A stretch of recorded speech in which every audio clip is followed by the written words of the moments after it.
యేసుక్రీస్తు అంటే చాలామందికి ఒక పవిత్రమైన దూరంగా ఉన్న రూపమే గుర్తుకు వస్తుంది. కానీ నిజమేంటంటే యేసు మనుషుల మధ్యే జీవించాడు. వాళ్లతో నవ్వాడు, వాళ్లతో నడిచాడు, వాళ్లతో సహనం చూపించాడు.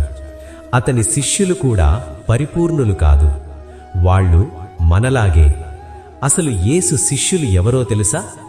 మత్స్యకారులు, సాధారణ కార్మికులు, చదువులేని వాళ్ళు, తొందరపాటు వ్యక్తులు. రాజులు కాదు, పండితులు కాదు. యేసు వాళ్లనే ఎంచుకున్నాడు.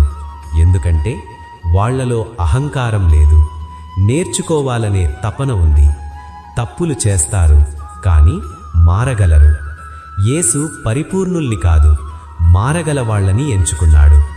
ఒకసారి యేసుక్రీస్తు తన శిష్యులను అడిగాడు, ప్రజలు నన్నెవరో అంటున్నారు? వాళ్ళు రకరకాల పేర్లు చెప్పారు. అప్పుడు యేసు పేతురుని నేరుగా అడిగాడు, మరి నువ్వు నన్ను ఎవరని అంటావు? పేతురు, నీవు దేవుని కుమారుడివి అని. ఇది యేసుక్రీస్తు ఎవరో గుర్తించిన మొదటి స్పష్టమైన మాట. యేసును మొదటిగా అర్థం చేసుకున్న శిష్యుడు పేతురు.